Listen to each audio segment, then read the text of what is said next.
أعوذ بالله من الشيطان الرجيم بسم الله الرحمن الرحيم فاليوم ننجيك ببدنك لتكون لمن خلفك آية وَإِنَّ كَثِيرًا مِّنَ النَّاسِ عَنْ آيَاتِنَا لَغَافِلُونَ وَلَقَدْ بَوَّأْنَا بَنِي إِسْرَائِيلَ مُبَوَّأَ صِدْقٍ وَرَزَقْنَاهُم مِّنَ الطَّيِّبَاتِ فَمَا اخْتَلَفُوا حَتَّى جَاءَهُمُ الْعِلْمُ إِنَّ رَبَّكَ يَقْضِي بَيْنَهُمْ يَوْمَ الْقِيَامَةِ فِيمَا كَانُوا فِيهِ يَخْتَلِفُونَ فَإِن كُنتَ فِي شَكٍّ مِّمَّا أَنزَلْنَا إِلَيْكَ فَاسْأَلِ الَّذِينَ يَقْرَؤُونَ الْكِتَابَ مِنْ قَبْلِكَ لَقَدْ جَاءَكَ الْحَقُّ مِنْ رَبِّكَ فَلَا تَكُونَنَّ مِنَ الْمُمْتَرِينَ وَلَا تَكُونَنَّ مِنَ الَّذِينَ كَذَّبُوا بِآيَاتِ اللَّهِ فَتَكُونَ مِنَ الْخَاسِرِينَ إِنَّ الَّذِينَ حَقَّتْ عَلَيْهِمْ كَلِمَةُ رَبِّكَ لَا يُؤْمِنُونَ وَلَوْ جَاءَتْهُمْ كُلُّ آيَةٍ حَتَّى يَرَوْا الْعَذَابَ الْأَلِيمَ فَلَوْلَا كَانَتْ قَرْيَةٌ آمَنَتْ فَنَفَعَهَا إِيمَانُهَا إِلَّا قَوْمَ يُونُسَ لما آمنوا كشفنا عنهم عذاب الخزي في الحياة الدنيا ومتعناهم إلى حين سو آج بچائے دیتے ہیں ہم تیرے بدن کو تاکہ ہووے تو اپنے پچھلوں کے واسطے نشانی، اور بے شک بہت لوگ ہماری قدرتوں پر توجہ نہیں کرتے۔ سو آج بچائے دیتے ہیں ہم تیرے بدن کو تاکہ ہووے تو اپنے پچھلوں کے واسطے نشانی، اور بے شک بہت لوگ ہماری قدرتوں پر توجہ نہیں کرتے۔ اور جگہ دی ہم نے بنی اسرائیل کو پسندیدہ جگہ اور کھانے کو دیں ستھری چیزیں، سو ان میں پھوٹ نہیں پڑی یہاں تک کہ پہنچی ان کو خبر۔ بے شک تیرا رب ان میں فیصلہ کرے گا قیامت کے دن جس بات میں کہ ان میں پھوٹ پڑی۔ سو اگر تو ہے شک میں اس چیز سے کہ اتاری ہم نے تیری طرف، تو پوچھ ان سے جو پڑھتے ہیں کتاب تجھ سے پہلے۔ بے شک آئی ہے تیرے پاس حق بات تیرے رب سے، سو تو ہرگز مت ہو شک کرنے والا، اور مت ہو ان میں جنہوں نے جھٹلایا اللہ کی باتوں کو، پھر تو بھی ہو جائے خرابی میں پڑنے والا۔ جن پر ثابت ہو چکی بات تیرے رب کی وہ ایمان نہ لائیں گے، اگرچہ پہنچیں ان کو ساری نشانیاں جب تک نہ دیکھ لیں عذاب دردناک۔ سو کیوں نہ ہوئی کوئی بستی کے ایمان لاتی پھر کام آتا ان کو ایمان لانا، مگر یونس کی قوم، جب وہ ایمان لائی اٹھا لیا ہم نے ان پر سے ذلت کا عذاب دنیا کی زندگانی میں، اور فائدہ پہنچایا ہم نے ان کو ایک وقت تک۔ خلاصہ تفسیر، سو بجائے نجات مطلوبہ کہ آج ہم تیری لاش کو پانی میں تہ نشین ہونے سے نجات دیں گے تاکہ تو ان کے لیے موجب عبرت ہو جو تیرے بعد موجود ہیں، کہ تیری بدحالی اور تباہی دیکھ کر مخالفت احکام الہیہ سے بچیں۔ اور حقیقت یہ ہے کہ پھر بھی بہت سے آدمی ہماری ایسی عبرتوں سے غافل ہیں اور مخالفت احکام سے نہیں ڈرتے، اور ہم نے غرق فرعون کے بعد بنی اسرائیل کو بہت اچھا ٹھکانہ رہنے کو دیا کہ اس وقت تو مصر کے مالک ہو گئے، اور ان کی اول ہی نسل کو بیت المقدس اور ملک شام عمالقہ پر فتح دے کر عطا فرمایا، اور ہم نے ان کو نفیس چیزیں کھانے کو دیں۔ مصر میں بھی جنت و عیون تھے، اور شام کی نسبت بارکنا فیہا آیا ہے۔ سو چاہیے تھا کہ ہماری اطاعت میں زیادہ سرگرم رہتے، لیکن انہوں نے الٹا دین میں اختلاف کرنا شروع کیا، اور غضب یہ کہ انہوں نے جہل کی وجہ سے اختلاف نہیں کیا، یہاں تک کہ ان کے پاس احکام کا علم پہنچ گیا تھا اور پھر اختلاف کیا۔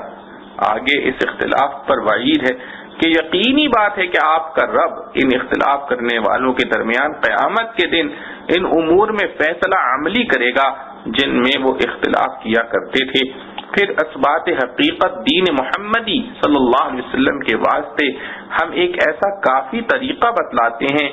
کہ غیر صاحب وحی کے لیے تو کیسے کافی نہ ہوگا۔ وہ ایسا ہے کہ آپ صاحب وحی ہیں، مگر آپ سے بھی اگر اس کا خطاب بطور قضیہ شرطیہ کی کیا جاوے تو ممکن ہے، اس طرح سے کہ اگر بالفرض آپ اس کتاب کی طرف سے شک و شبہ میں ہوں جس کو ہم نے آپ کے پاس بھیجا ہے، تو اس شک کے رفع کا ایک سہل طریقہ یہ بھی ہے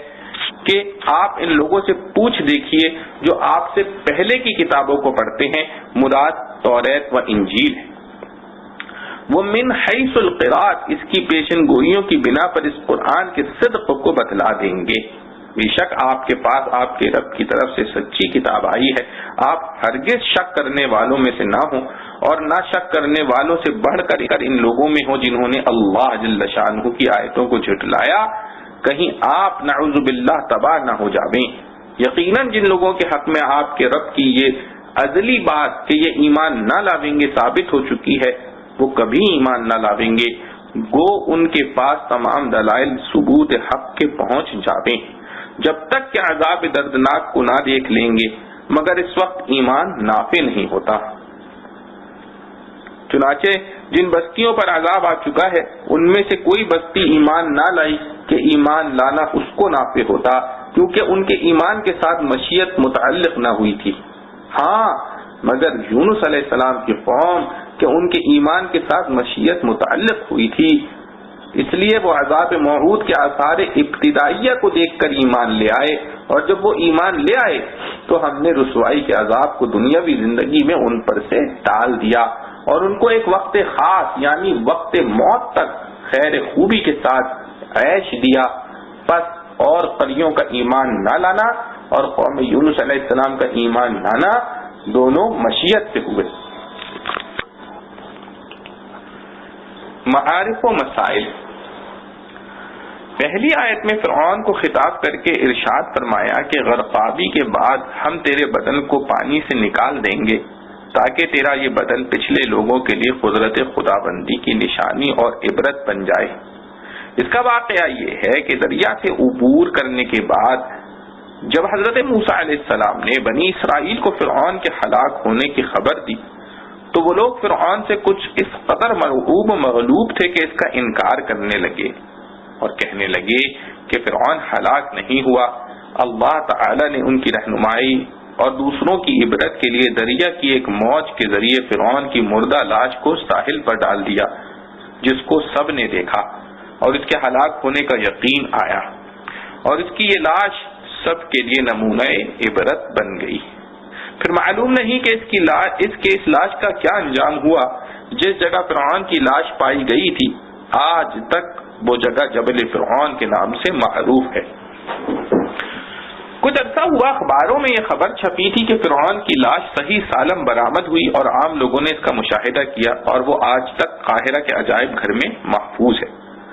مگر یہ یقین سے نہیں کہا جا سکتا کہ یہ وہی فرعون ہے جس کا مقابلہ حضرت موسیٰ علیہ السلام سے ہوا تھا یا کوئی دوسرا فرعون ہے، کیونکہ لفظ فرعون کسی ایک شخص کا نام نہیں، اس زمانے میں مصر کے ہر بادشاہ کو فرعون کا لقب دیا جاتا تھا۔ مگر کچھ عجب نہیں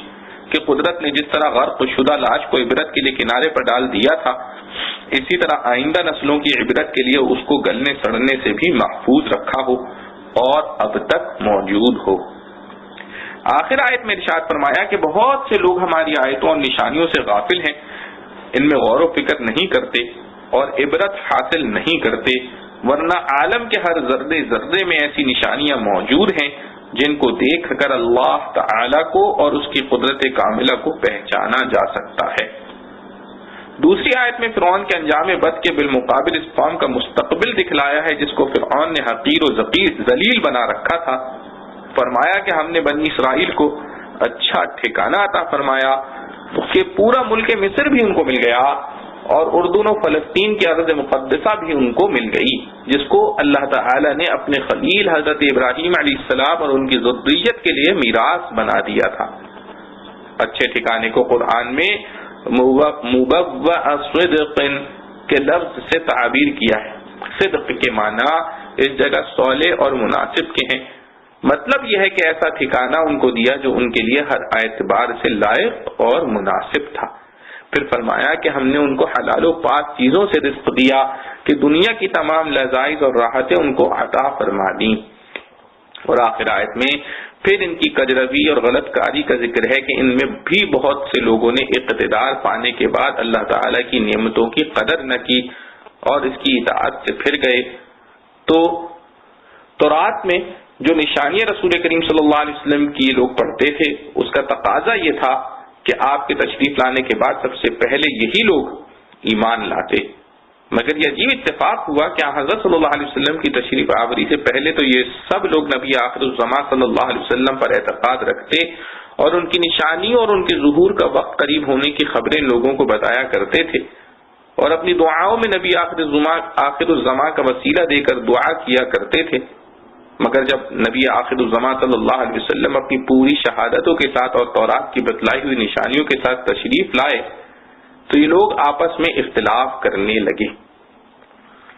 کچھ لوگ ایمان لائے، باقیوں نے انکار کیا۔ اس آیت میں رسول کریم صلی اللہ علیہ وسلم کے تشریف لانے کو لفظ جاءہم العلم سے تعبیر کیا ہے۔ یہاں علم سے مراد یقین بھی ہو سکتا ہے، تو معنی یہ ہوں گے کہ جب مشاہدے کے ساتھ یقین کے اسباب جمع ہو گئے تو یہ لوگ اختلاف کرنے لگے۔ اور بعض مفسرین نے فرمایا کہ اس جگہ علم سے مراد معلوم ہے، یعنی جب وہ ہستی سامنے آ گئی جو تورات کی پیشن گوئیوں کے ذریعے پہلے سے معلوم تھی تو اب لگے اختلاف کرنے۔ آخر آیت میں فرمایا کہ اللہ تعالی قیامت کے روز ان کے اختلاف کو یہ فیصلہ فرمائیں گے، حق و باطل نکھر جائے گا، اہل حق جنت میں اور اہل باطل دوزخ میں بھیجے جائیں گے۔ تیسری آیت میں بظاہر خطاب نبی کریم صلی اللہ علیہ وسلم کو ہے، مگر یہ ظاہر ہے کہ آپ کو وحی میں شک ہونے کا احتمال نہیں، اس لیے اس خطاب کے ذریعے مقصود امت کو سنانا ہے، خود آپ مقصود نہیں۔ اور یہ بھی ہو سکتا ہے کہ یہ خطاب عام انسان کو ہو کہ اے انسان، اگر تجھ کو اس وحی الہی میں کوئی شک ہے جو بواسطہ محمد مصطفیٰ صلی اللہ علیہ وسلم تیری طرف بھیجی گئی تو تو ان لوگوں سے دریافت کر جو تجھ سے پہلے اللہ کی کتاب تورات و انجیل پڑھتے تھے، وہ تجھے بتلائیں گے کہ پچھلے تمام انبیاء علیہ السلام اور ان کی کتابیں محمد مصطفیٰ صلی اللہ علیہ وسلم کی خوشخبری دیتی آئی ہیں جس سے تیرے وساوس دور ہو جائیں گے۔ تفسیر مظہری میں ہے کہ اس آیت سے معلوم ہوا کہ جس شخص کو دین کے معاملے میں کوئی شبہ پیش آئے تو اس پر لازم ہے کہ علماء حق سے سوال کر کے اپنے شبہات دور کرے، ان کی پرورش نہ کرتا رہے۔ چوتھی، پانچویں اور چھٹی آیتوں میں اسی مضمون کی تاکید اور غفلت برتنے والوں کو تنبیہ ہے۔ ساتویں آیت میں غفلت شعار منکرین کو اس پر تنبیہ کی گئی ہے کہ زندگی کی فرصت کو غنیمت جانو، انکار و سرکشی سے اب بھی باز آ جاؤ، ورنہ ایک ایسا وقت آنے والا ہے جب توبہ کرو گے تو توبہ قبول نہ ہوگی، ایمان لاؤ گے تو ایمان مقبول نہ ہوگا، اور وہ وقت وہ ہوگا جبکہ موت کے وقت آخرت کا عذاب سامنے آ جائے۔ اسی سلسلے میں حضرت یونس علیہ السلام اور ان کی قوم کا ایک واقعہ ذکر فرمایا گیا جس میں بڑی عبرتیں اور نصیحتیں ہیں۔ اس آیت میں ارشاد ہے کہ ایسا کیوں نہ ہوا کہ منکر قومیں ایسے وقت میں ایمان لے آتی کہ ان کا ایمان ان کو نفع دیتا، یعنی موت کے وقت یا وقوع عذاب اور مبتلا عذاب ہو چکنے کے بعد یا قیامت کے وقت جبکہ توبہ کا دروازہ بند ہو جائے گا، کسی کی توبہ اور ایمان مقبول نہ ہوگا، اس سے پہلے اپنی سرکشی سے باز آ جاتی اور ایمان لے آتی، بجز قوم یونس علیہ السلام کے کہ انہوں نے ایسا وقت آنے سے پہلے ہی جب خدا تعالی کا عذاب آتا دیکھا تو فوراً توبہ کر لی اور ایمان لے آئے، جس کی وجہ سے ہم نے ان سے رسوا کرنے والا عذاب ہٹا لیا۔ اس تفسیر کا حاصل یہ ہے کہ دنیا کا عذاب سامنے آ جانے پر بھی توبہ کا دروازہ بند نہیں ہوتا، بلکہ توبہ قبول ہو سکتی ہے، البتہ آخرت کا عذاب سامنے آ جانے کے وقت توبہ قبول نہیں ہوتی، اور عذاب آخرت کا سامنے آنا یا قیامت کے دن ہوگا یا موت کے وقت، خواہ وہ طبعی موت ہو یا کسی دنیاوی عذاب میں مبتلا ہو کر ہو، جیسے فرعون کو پیش آیا۔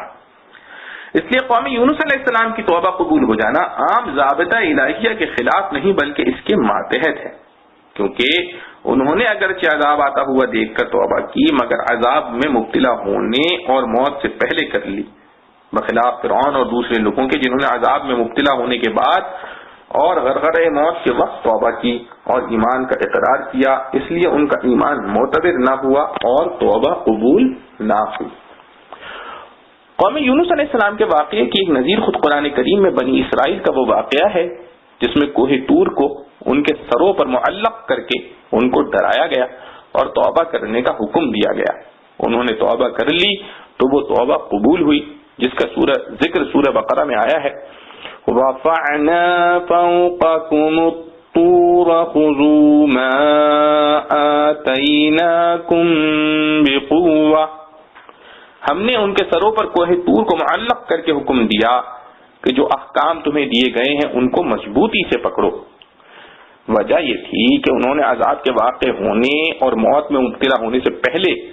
محض عذاب کا اندیشہ دیکھ کر توبہ کر لی تھی۔ اسی طرح قوم یونس علیہ السلام نے عذاب کو آتا ہوا دیکھ کر اخلاص اور اللہ زاری کے ساتھ توبہ کر لی، جس کی تفصیل آگے آتی ہے، تو اس توبہ کا قبول ہو جانا ضابطۂ مذکورہ کے خلاف نہیں۔ اس جگہ بعض معاصرین سے ایک سخت غلطی ہوئی ہے کہ حضرت یونس علیہ السلام کی طرف فریضہ رسالت ادا کرنے میں کوتاہیوں کی نسبت کر دی اور قوم سے عذاب ہٹ جانے کا سبب پیغمبر کی کوتاہی کو قرار دیا، اور اسی کوتاہی کو سبب عتاب بنایا، جس کا ذکر سورہ انبیاء اور سورہ صافات میں آیا ہے۔ ان کے الفاظ یہ ہیں، قرآن کے اشارات اور صحیفہ یونس کی تفصیلات پر غور کرنے سے اتنی بات صاف معلوم ہو جاتی ہے کہ حضرت یونس علیہ السلام سے فریضہ رسالت ادا کرنے میں کچھ کوتاہیاں ہو گئی تھیں، اور غالباً انہوں نے بے صبر ہو کر قبل از وقت اپنا مستقر چھوڑ دیا تھا، اس لیے جب آثار عذاب دیکھ کر آشوریوں نے توبہ و استغفار کی تو اللہ تعالی نے انہیں معاف کر دیا۔ قرآن میں خدائی دستور کے جو اصول و کلیات بیان کیے گئے ہیں ان میں ایک مستقل دفعہ یہ بھی ہے کہ اللہ تعالیٰ کسی قوم کو اس وقت تک عذاب نہیں دیتا جب تک اس پر اپنی حجت پوری نہیں کر دیتا۔ پس جب نبی ادائے رسالت میں کوتاہی کر گیا اور اللہ کے مقرر کردہ وقت سے پہلے خود ہی اپنی جگہ سے ہٹ گیا تو اللہ تعالیٰ کے انصاف نے اس قوم کو عذاب دینا گوارا نہ کیا۔ تفہیم القرآن مولانا مودودی، صفحہ 312، جلد 2، طبع 1964 عیسوی۔ اس کے تفصیل میں نوٹ لکھا ہے، تفہیم القرآن کے بعد کے ایڈیشنوں میں اس عبارت سے کسی رجوع کے اعلان کے بغیر یہاں عبارت میں معمولی تبدیلی کی گئی ہے، یعنی فریضہ رسالت کی ادائیگی میں کوتاہی کے الفاظ نئی عبارت میں موجود نہیں ہیں، لیکن یہ بات اب بھی عبارت میں باقی ہے کہ جب نبی نے اس قوم کی مہلت کے آخری لمحے تک نصیحت کا سلسلہ جاری نہ رکھا اور اللہ کے مقرر کردہ وقت سے پہلے بطور خود ہی وہ ہجرت کر گیا تو اللہ تعالیٰ کے انصاف نے اس کی قوم کو عذاب دینا گوارا نہ کیا، کیونکہ اس پر اتمام حجت کی قانونی شرائط پوری نہیں ہوئی تھیں۔ لہذا تفہیم القرآن کی عبارت میں تبدیلی کے باوجود معارف القرآن کا تبصرہ علی حالہ برقرار ہے. ناشر اکتوبر 1991 عیسوی. آگے بڑھتے ہیں. یہاں سب سے پہلے دیکھنے کی بات یہ ہے کہ انبیاء علیہ السلام کا گناہوں سے معصوم ہونا تو ایک مسلمہ عقیدہ ہے جس پر تمام امت کا اجماع ہے. اس کی تفصیلات میں کچھ جزوی اختلاف بھی ہیں کہ یہ عصمت ہر قسم کے صغیرہ گناہوں سے ہے یا صرف کبیرہ سے، اور یہ کہ یہ عصمت قبل از نبوت کے زمانے کو بھی شامل ہے یا نہیں. لیکن اس میں کسی فرقہ کسی شخص کا اختلاف نہیں ہے کہ انبیاء علیہ السلام سب کے سب ادائے رسالت کے فریضے میں کبھی کوتاہی نہیں کر سکتے، کیونکہ انبیاء کے لیے اس سے بڑا کوئی گناہ نہیں ہو سکتا کہ جس منصب کے لیے اللہ تعالیٰ نے ان کا انتخاب فرمایا ہے خود اسی میں کوتاہی کر بیٹھے. یہ تو فرض منصبی میں کھلی ہوئی خیانت ہے جو عام شریف انسانوں سے بھی بعید ہے. اس کوتاہی سے بھی اگر پیغمبر معصوم نہ ہوا تو پھر دوسرے گناہوں سے عصمت بے فائدہ ہے. قرآن و سنت کے مسلمہ اصول اور اجماعی عقیدہ عصمت انبیاء کے بظاہر خلاف اگر کسی جگہ قرآن و حدیث میں بھی کوئی بات نظر آتی تو اصول مسلمہ کی روح سے ضروری تھا کہ اس کی تفسیر و معنی کی ایسی توجیہ تلاش کی جاتی جس سے وہ قرآن و حدیث کے قطعی ثبوت اصول سے متصادم و مختلف نہ رہے. مگر یہاں تو عجیب بات یہ ہے کہ مصنف موصوف نے جس بات کو قرآنی اشارات اور صحیفہ یونس علیہ السلام کی تفصیلات کے حوالے سے پیش کیا ہے وہ صحیفہ یونس علیہ السلام میں ہو تو ہو جس کا اہل اسلام میں کوئی اعتبار نہیں. قرآنی اشارہ تو ایک بھی نہیں، بلکہ ہوا یہ کہ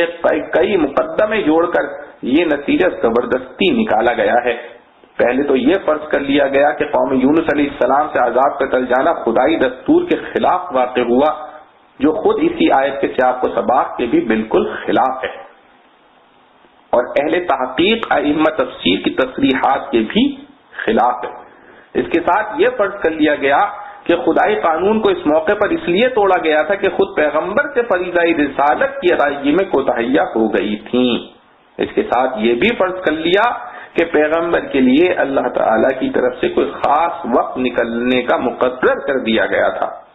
وہ اس وقت مقرر سے پہلے فریضہ دعوت کو چھوڑ کر بھاگ کھڑے ہوئے.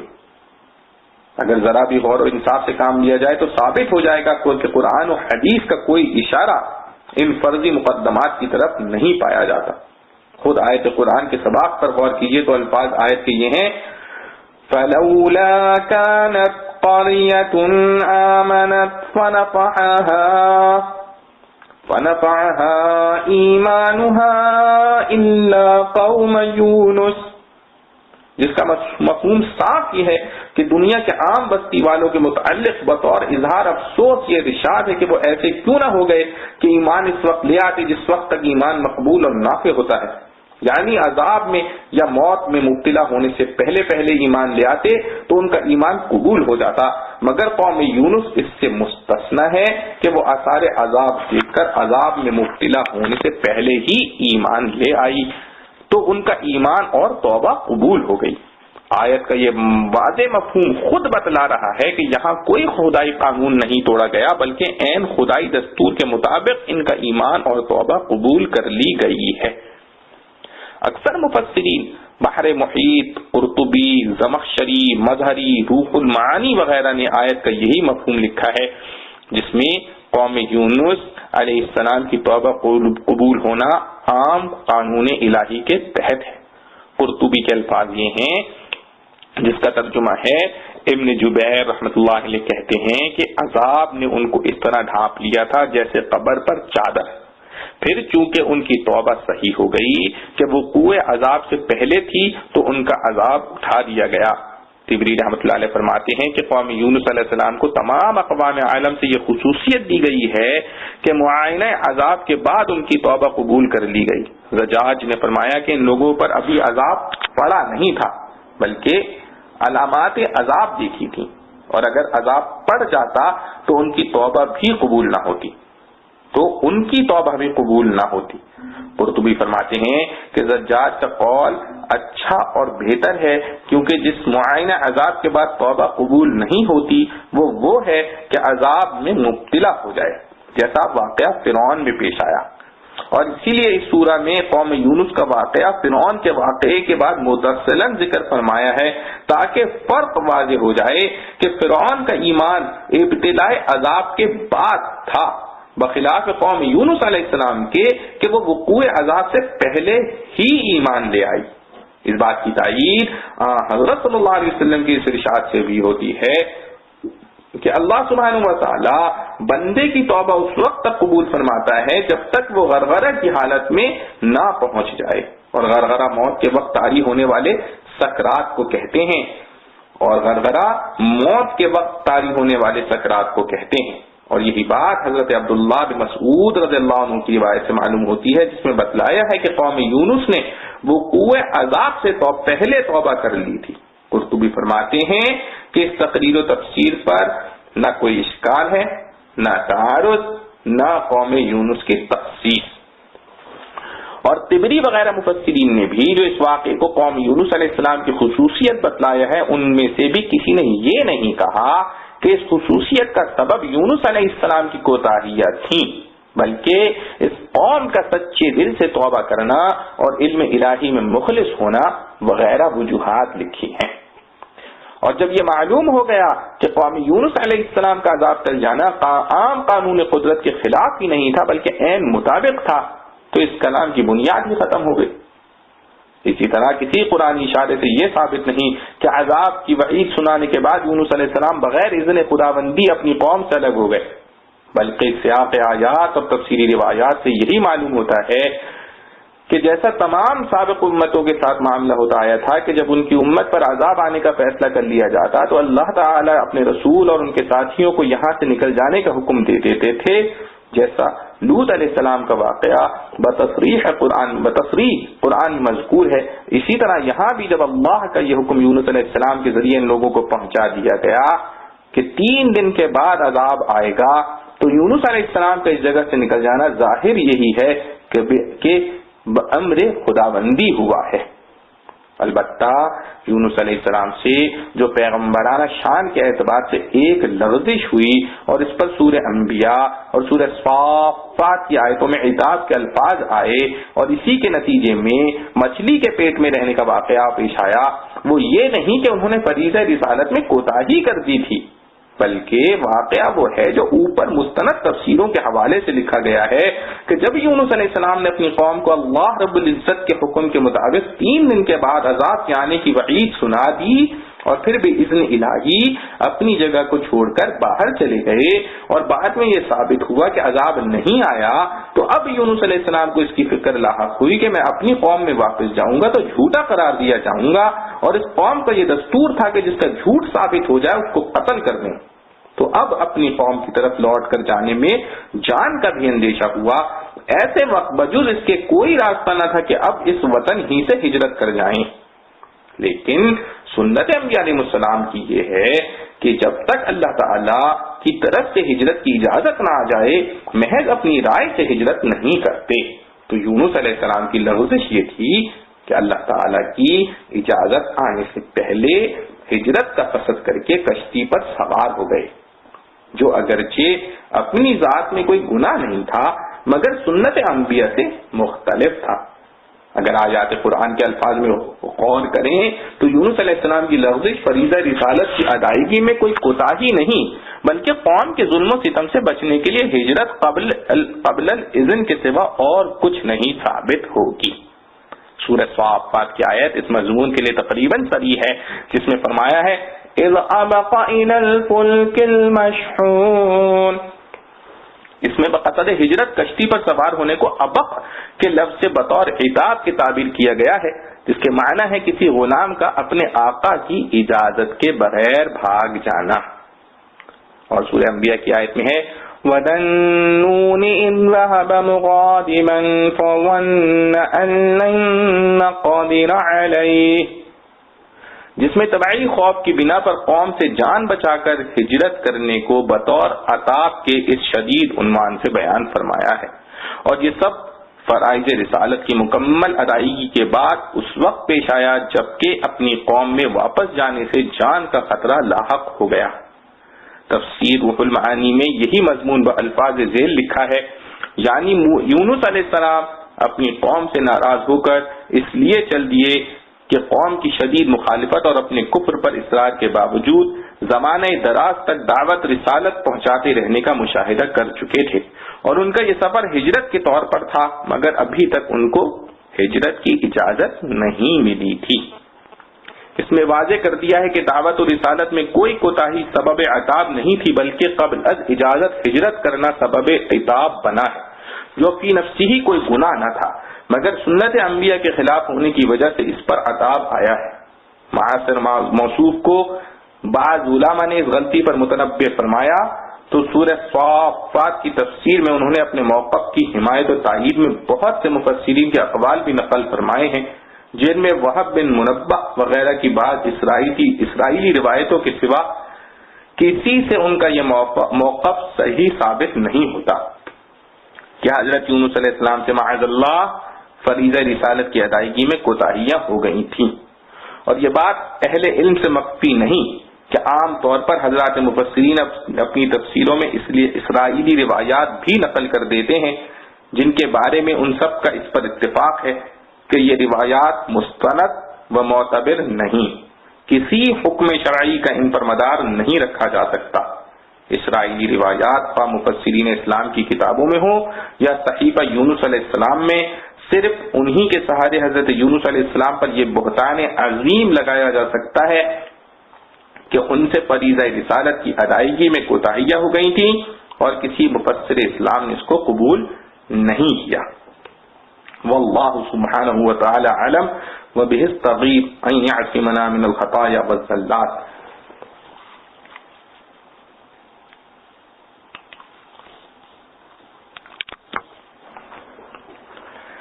حضرت یونس علیہ السلام کا مفصل واقعہ۔ حضرت یونس علیہ السلام کا واقعہ جس کا کچھ حصہ تو خود قرآن میں مذکور ہے اور کچھ روایات حدیث و تاریخ سے ثابت ہے، وہ یہ ہے کہ حضرت یونس علیہ السلام کی قوم عراق میں موصل کے مشہور مقام نینوا میں بستی تھی۔ ان کی تعداد قرآن کریم میں 1,00,000 سے زیادہ بتلائی ہے۔ ان کی ہدایت کے لیے اللہ تعالی نے یونس علیہ السلام کو بھیجا، انہوں نے ایمان لانے سے انکار کیا۔ حق تعالی نے یونس علیہ السلام کو حکم دیا کہ ان لوگوں کو آگاہ کر دو کہ 3 دن کے اندر اندر تم پر عذاب آنے والا ہے۔ حضرت یونس علیہ السلام نے قوم میں اس کا اعلان کر دیا۔ قوم یونس علیہ السلام نے آپس میں مشورہ کیا تو اس پر سب کا اتفاق ہوا کہ ہم نے کبھی یونس علیہ السلام کو جھوٹ بولتے نہیں دیکھا، اس لیے ان کی بات نظر انداز کرنے کے قابل نہیں۔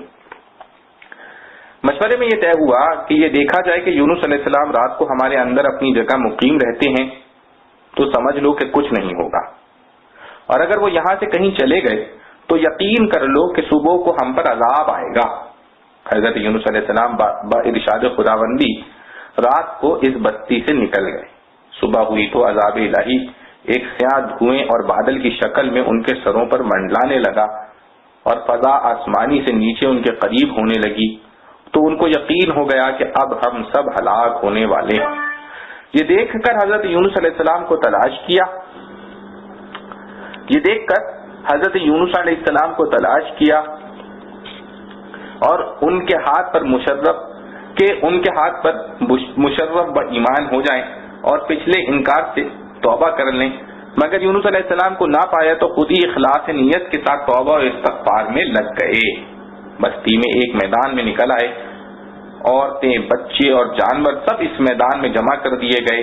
ٹاٹ کے کپڑے پہن کر عجز و زاری کے ساتھ اس میدان میں توبہ کرنے اور عذاب سے پناہ مانگنے میں اس طرح مشغول ہوئے کہ پورا میدان آہو بکا سے گونجنے لگا۔ اللہ تعالی نے ان کی توبہ قبول فرما لی اور عذاب ان سے ہٹا دیا، جیسا کہ اس آیت میں ذکر کیا گیا ہے۔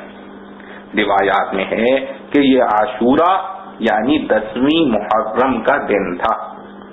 ادھر حضرت یونس علیہ السلام بستی سے باہر اس انتظار میں تھے کہ اب اس قوم پر عذاب نازل ہوگا۔ ان کے توبہ و استغفار کا حال ان کو معلوم نہ تھا۔ جب عذاب چل گیا تو ان کو فکر ہوئی کہ مجھے جھوٹا قرار دیا جائے گا، کیونکہ میں نے اعلان کیا تھا کہ 3 دن کے اندر عذاب آ جائے گا۔ اس قوم میں قانون یہ تھا کہ جس شخص کا جھوٹ معلوم ہو اور وہ اپنے کلام پر کوئی شہادت نہ پیش کرے تو اس کو قتل کر دیا جاتا تھا۔ یونس علیہ السلام کو فکر ہوئی کہ مجھے جھوٹا قرار دے کر قتل کر دیا جائے گا۔ انبیاء علیہ السلام ہر گناہ و معصیت سے معصوم ہوتے ہیں، مگر انسانی فطرت و طبیعت سے جدا نہیں ہوتے۔ اس وقت یونس علیہ السلام کو طبعی طور پر یہ ملال ہوا کہ میں نے بحکم الہی اعلان کیا تھا، اور اب میں اعلان کی وجہ سے جھوٹا قرار دیا جاؤں گا۔ اپنی جگہ واپس جاؤں تو کس منہ سے جاؤں، اور قوم کے قانون کے مطابق گردن زدنی بنوں۔ اس رنج و غم اور پریشانی کے عالم میں اس شہر سے نکل جانے کا ارادہ کر کے چل دیے، یہاں تک کہ بحر روم کے کنارے پر پہنچ گئے۔ وہاں ایک کشتی دیکھی جس میں لوگ سوار ہو رہے تھے۔ یونس علیہ السلام کو ان لوگوں نے پہچان لیا اور بغیر کرائے کے سوار کر لیا۔ کشتی روانہ ہو کر جب وسط دریا میں پہنچ گئی تو دفعتاً ٹھہر گئی، نہ آگے بڑھتی ہے نہ پیچھے چلتی ہے۔ کشتی والوں نے منادی کی کہ ہماری اس کشتی کی من جانب اللہ یہی شان ہے کہ جب اس میں کوئی ظالم گناہگار یا بھاگا ہوا غلام سوار ہو جاتا ہے تو یہ کشتی خود بخود رک جاتی ہے۔ اس آدمی کو ظاہر کر دینا چاہیے تاکہ ایک آدمی کی وجہ سے سب پر مصیبت نہ آئے۔ حضرت یونس علیہ السلام بول اٹھے کہ وہ بھاگا ہوا غلام گناہگار میں ہوں، کیونکہ اپنے شہر سے غائب ہو کر کشتی میں سوار ہونا ایک طبعی خوف کی وجہ سے تھا، بے اذن الہی نہ تھا۔ اس بغیر اذن کے اس طرف آنے کو حضرت یونس علیہ السلام کی پیغمبرانہ شان نے ایک گناہ قرار دیا کہ پیغمبر کی کوئی نقل و حرکت بلا اذن کے نہ ہونی چاہیے تھی۔ اس لیے فرمایا کہ مجھے دریا میں ڈال دو تو تم سب اس عذاب سے بچ جاؤ گے۔ کشتی والے اس پر تیار نہ ہوئے، بلکہ انہوں نے قرآن دازی کی تاکہ قرآن میں جس کا نام نکل آئے اس کو دریا میں ڈال جائے۔ اتفاقاً قرآن میں حضرت یونس علیہ السلام کا نام نکل آیا۔ ان لوگوں کو اس پر تعجب ہوا تو کئی مرتبہ قرآن اندازی کی، ہر مرتبہ بحکم قضاء و قدر حضرت یونس علیہ السلام کا ہی نام آتا رہا۔ قرآن کریم میں اس قرآن اندازی اور اس میں یونس علیہ السلام کا نام نکلنے کا ذکر موجود ہے۔ فَسَهَمَ فَكَانَ مِنَ الْمُدْحَضِينَ۔ یونس علیہ السلام کے ساتھ حق تعالیٰ کا یہ معاملہ ان کے مخصوص پیغمبرانہ مقام کی وجہ سے تھا کہ اگرچہ انہوں نے اللہ رب العزت کے کسی حکم کی خلاف ورزی نہیں کی تھی جس کو گناہ اور معصیت کہا جاتا ہے،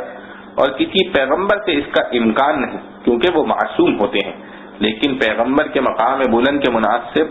نہ تھا کہ محض خوف طبعی سے کسی جگہ بغیر اذن خداوندی منتقل ہو جائیں۔ اس خلاف شان عمل پر بطور عتاب یہ معاملہ کیا گیا۔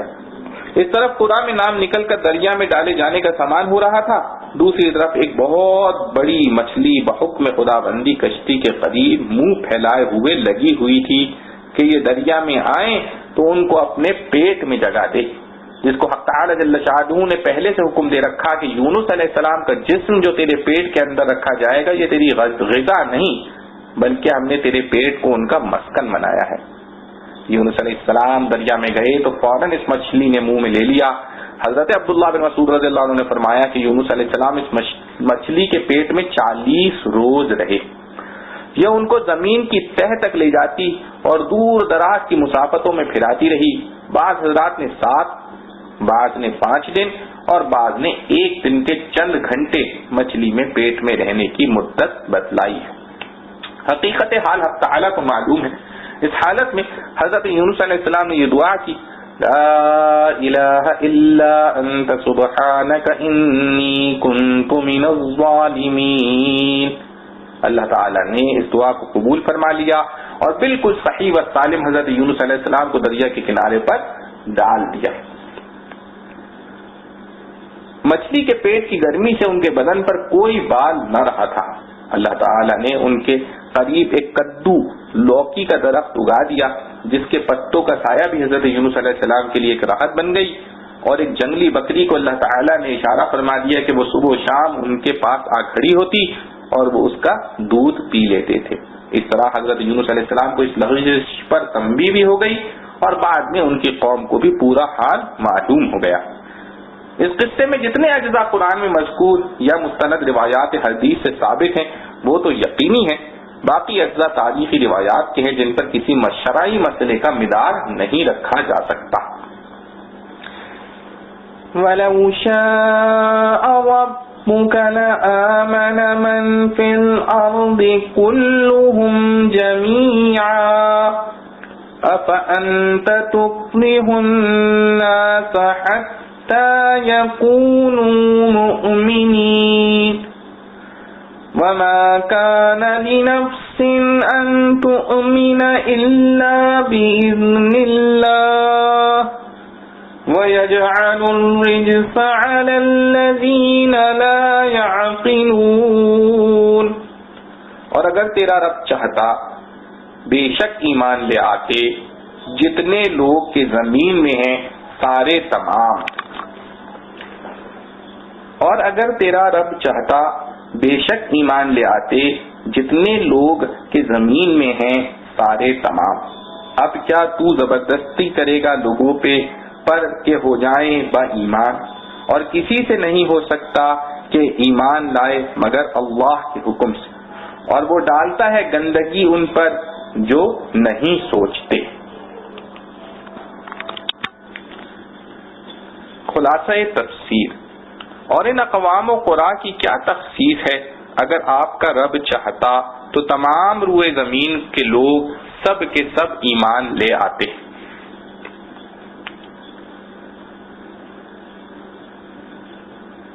مگر بعض حکمتوں کی وجہ سے یہ نہ چاہا، اس لیے سب ایمان نہیں لائے۔ سو جب یہ بات ہے تو کیا آپ لوگوں پر زبردستی کر سکتے ہیں جس میں وہ ایمان ہی لے آئیں؟ حالانکہ کسی شخص کا ایمان لانا بدون خدا کے حکم یعنی مشیت کے ممکن نہیں، اور اللہ تعالیٰ بے عقل لوگوں پر کفر کی گندگی واقع کر دیتا ہے۔ قُلِ انظُرُوا مَاذَا فِي السَّمَاوَاتِ وَالْأَرْضِ وَمَا تُغْنِي الْآيَاتُ وَالنُّذُرُ عَنْ قَوْمٍ لَا يُؤْمِنُونَ فَهَلْ يَنْتَظِرُونَ إِلَّا مِثْلَ أَيَّامِ الَّذِينَ خَلَوْا مِنْ قَبْلِهِمْ قُلْ فَانْتَظِرُوا إِنِّي مَعَكُمْ مِنَ الْمُنْتَظِرِينَ ثُمَّ نُنَجِّي رُسُلَنَا وَالَّذِينَ آمَنُوا كَذَلِكَ حَقًّا عَلَيْنَا نُنْجِي الْمُؤْمِنِينَ۔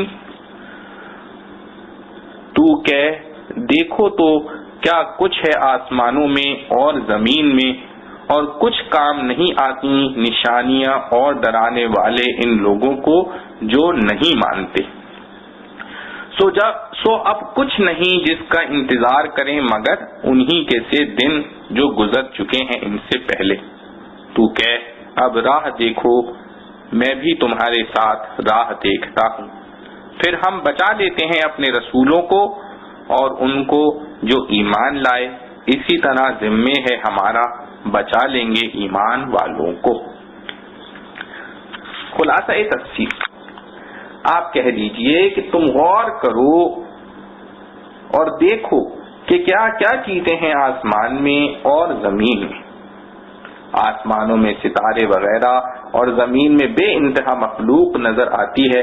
یعنی ان میں غور کرنے سے توحید کی دلیل عقلی حاصل ہوگی۔ یہ بیان ہوا ان کے مکلف ہونے کا، اور جو لوگ عناداً ایمان نہیں لاتے ان کو دلائل اور دھمکیاں کچھ فائدہ نہیں پہنچاتے۔ یہ بیان ہوا ان کے عناد کا، سو ان کی اس حالت عناد سے ایسا معلوم ہوتا ہے کہ وہ لوگ بدلالت حال صرف ان لوگوں کے سے واقعات کا انتظار کر رہے ہیں جو ان سے پہلے گزر چکے ہیں، یعنی باوجود دلائل اور وعیدوں کے جو ایمان نہیں لاتے تو ان کی حالت اس شخص کے مشابہ ہے جو ایسے عذاب کا منتظر ہو جو کہ پہلی قوموں پر آیا تھا۔ سو آپ فرما دیجئے کہ اچھا تو تم اس کے انتظار میں رہو، میں بھی تمہارے ساتھ اس کے انتظار کرنے والوں میں ہوں۔ جن گزشتہ قوموں کا اوپر ذکر تھا ہم ان پر تو عذاب واقع کرتے تھے، پھر ہم اس عذاب سے اپنے پیغمبروں کو اور ایمان والوں کو بچا لیتے تھے۔ جس طرح ان مؤمنین کو ہم نے نجات دی تھی، ہم اسی طرح سب ایمان والوں کو نجات دیا کرتے ہیں، یہ حسب وعدہ ہمارے ذمے ہے۔ پس اسی طرح اگر ان کفار پر کوئی افساد پڑی تو مسلمان اس سے محفوظ رہیں گے، خواہ دنیا میں خواہ آخرت میں. قل يا أيها الناس إن كنتم في شك من ديني فلا أعبد الذين تعبدون من دون الله ولكن أعبد الله الذي يتوفاكم وأمرت أن أكون من المؤمنين وأن أقم وجهك للدين حنيفا ولا تكونن من المشركين ولا تدع من دون الله ما لا ينفعك ولا يضرك فإن فعلت فإنك إذا من الظالمين وإن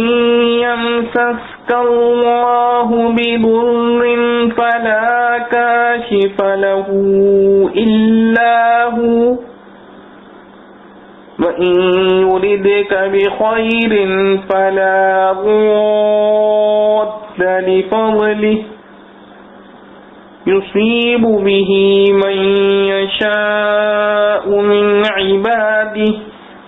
وهو الغفور الرحيم. کہہ دے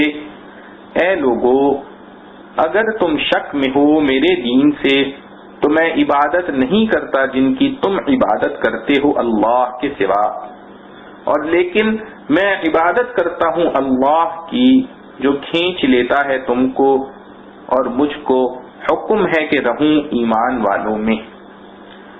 اور یہ کہ سیدھا کر منہ اپنا دین پر حنیف ہو کر، اور مت ہو شرک والوں میں، اور مت پکار اللہ کے سوا ایسے کو کہ نہ بھلا کرے تیرا اور نہ برا، پھر اگر تو ایسا کرے تو تو بھی اس وقت ہو ظالموں میں، اور اگر پہنچا دے وے تجھ کو اللہ کچھ تکلیف تو کوئی نہیں اس کو ہٹانے والا اس کے سوا، اور اگر پہنچانا چاہے تجھ کو کچھ بھلائی تو کوئی پھیرنے والا نہیں اس کے فضل کو، پہنچائے اپنا فضل جس پر چاہے اپنے بندوں میں، اور وہی ہے بخشنے والا مہربان. خلاصہ تفسیر، آپ ان سے کہہ دیجئے کہ اے لوگو اگر تم میرے دین کی طرف سے شک اور تردد میں ہو تو میں تم کو اس کی حقیقت بتلاتا ہوں، وہ یہ ہے کہ میں ان معبودوں کی عبادت نہیں کرتا جن کی تم خدا کو چھوڑ کر عبادت کرتے ہو، لیکن ہاں اس معبود کی عبادت کرتا ہوں جو تمہاری جان قبض کرتا ہے، اور مجھ کو من جانب اللہ یہ حکم ہوا ہے کہ میں ایسے معبود پر ایمان لانے والوں میں سے ہوں، اور مجھ کو یہ حکم ہوا ہے کہ اپنے آپ کو اس دین مذکور توحید خالص کی طرف اس طرح متوجہ رکھنا کہ اور سب طریقوں سے علیحدہ ہو جائے اور کبھی مشرک مت بننا، اور یہ حکم ہوا ہے کہ خدا کی توحید کو چھوڑ کر ایسی چیز کی عبادت مت کرنا جو تجھ کو نہ عبادت کرنے کی حالت میں کوئی نفع پہنچا سکے اور نہ ترک عبادت کی حالت میں کوئی ضرر پہنچا سکے، اور نہ ترک عبادت کی حالت میں کوئی ضرر پہنچا سکے. پھر اگر بالفرض ایسا کیا یعنی غیر اللہ کی عبادت کی تو اس حالت میں اللہ کا حق ضائع کرنے والوں میں سے ہو جاؤ گے. اور مجھ سے یہ کہا گیا ہے کہ اگر تم کو اللہ تعالیٰ کوئی تکلیف پہنچاوے تو بجز اس کے اور کوئی اس کا دور کرنے والا نہیں ہے، اور اگر وہ تم کو کوئی راحت پہنچانا چاہے تو اس کے فضل کا کوئی ہٹانے والا نہیں،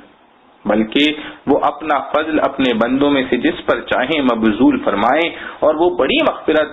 بڑی رحمت والے ہیں، اور فضل کے تمام افراد مغفرت اور رحمت میں داخل ہیں، اور وہ مغفرت اور رحمت عظیمہ کے ساتھ موصوف ہیں، پس لا محالہ صاحب فضل بھی ہیں. قل يا أيها الناس قد جاءكم الحق من ربكم فمن اهتدى فإنما يهتدي لنفسه ومن ضل فإنما يضل عليها وما أنا عليكم بوكيل واتبع ما يوحى إليك واصبر حتى يحكم الله وهو خير الحاكمين۔ کہہ دے اے لوگو پہنچ چکا حق تم کو تمہارے رب سے، اب جو کوئی راہ پر آئے سو وہ راہ پاتا ہے اپنے بھلے کو، اور جو کوئی بہکا پھرے سو بہکا پھرے گا اپنے برے کو، اور میں تم پر نہیں ہوں مختار، اور تو چل اسی پر جو کہ حکم پہنچے تیری طرف، اور صبر کر جب تک فیصلہ کرے اللہ، اور وہ ہے سب سے بہتر فیصلہ کرنے والا۔ خلاصہ تفسیر، آپ یہ بھی کہہ دیجئے کہ اے لوگو تمہارے پاس دین حق تمہارے رب کی طرف سے بدلیل پہنچ چکا ہے، سو اس کے پہنچ جانے کے بعد جو شخص راہ راست پر آ جاوے گا سو وہ اپنے نفع کے واسطے راہ راست پر آوے گا، اور جو شخص اب بھی بے راہ رہے گا تو اسی کا بے راہ ہونا یعنی اس کا وبال بھی اسی پر پڑے گا۔ اور میں تم پر کچھ بطور ذمہ داری کے مسلط نہیں کیا گیا کہ تمہاری بے راہی کی بات پرس مجھ سے ہونے لگے، تو میرا کیا نقصان ہے،